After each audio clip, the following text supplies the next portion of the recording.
भारत के प्रसिद्ध नालंदा विश्वविद्यालय बिहार के नालंदा में स्थित है। नालंदा गया से 83 किलोमीटर और राजगीर से 11 किलोमीटर की दूरी पर है। एशिया महादेश में उस समय 3 विश्वविद्यालय चल रहे थे। एक तक्षशिला जो अभी रावलपिंडी पाकिस्तान में है, विक्रमशिला भागलपुर में और नालंदा नालंदा में है। तीनों विश्वविद्यालयों में नालंदा सबसे बड़ा, क्योंकि इसमें 10,000 छात्र और 2,000 शिक्षक थे। नालंदा का अर्थ है ज्ञान देना, अर्थात जो ज्ञान देती है वही नालंदा है।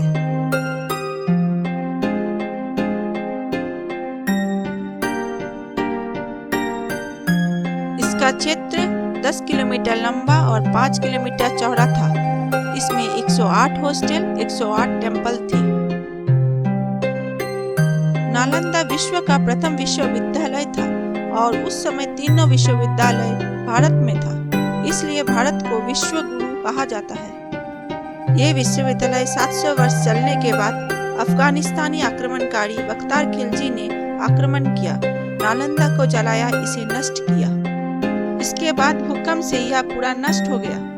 यह मिट्टी का पहाड़ बन गया और इसके ऊपर खेती होने लगी। रेनेसां के डायरी के अनुसार नालंदा विश्वविद्यालय की खुदाई की गई। 1 किलोमीटर क्षेत्र की खुदाई की गई और शेष 9 किलोमीटर अभी भी मिट्टी में दबा हुआ है।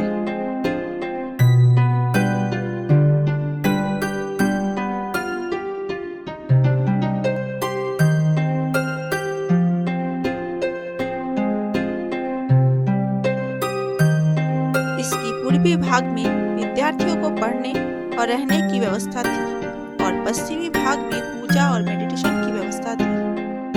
यहाँ लिखित और मौखिक में जो सफल होते थे उनका नामांकन होता था और उन्हें निःशुल्क शिक्षा दी जाती थी। कोरिया, चीन, जापान, तिब्बत और तुर्की से यहाँ विद्यार्थी और शिक्षक पढ़ने और पढ़ाने आते थे। उस समय सीमेंट का आविष्कार नहीं हुआ था। चून, सुर्खी, उड़द दाल, रावा, बालू, बेल के रस से दीवार को लगाए गए थे।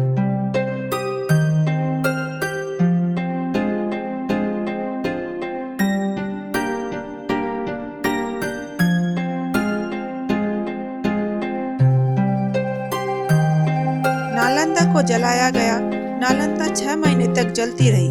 जलने का प्रमाण नालंदा की दीवारों पर आज भी है।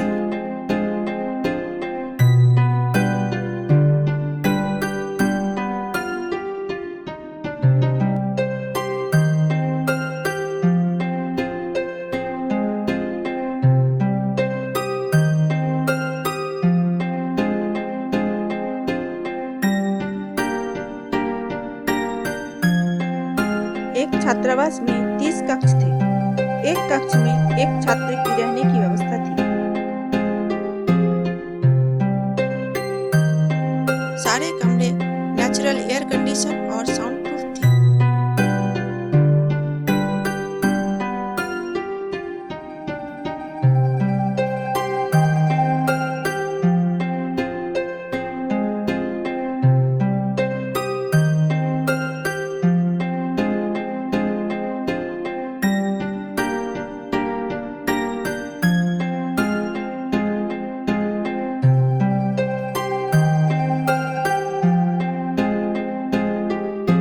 माइका स्टोन है जो उस समय रोशनी के लिए प्रयोग किया जाता था।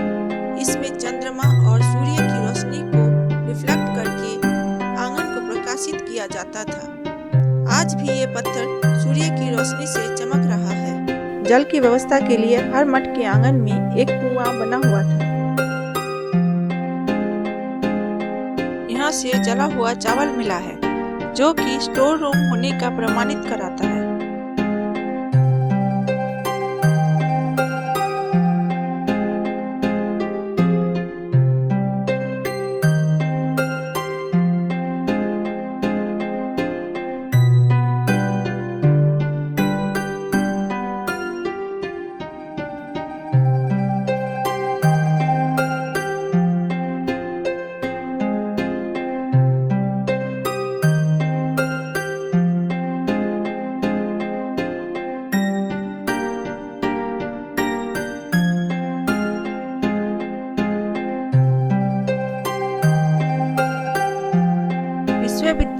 ये पश्चिमी भाग है।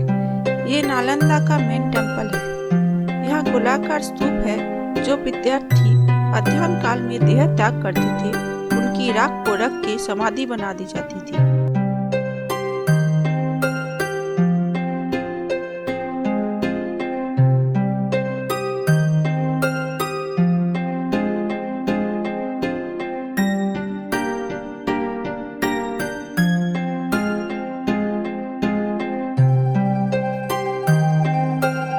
यहाँ 3 लाइब्रेरी थे, रत्न सागर, रत्नोदधि और रत्नरंजन, जिसमें 3 लाख के ऊपर शिक्षक और विद्यार्थियों के अध्ययन के लिए पुस्तकें थे।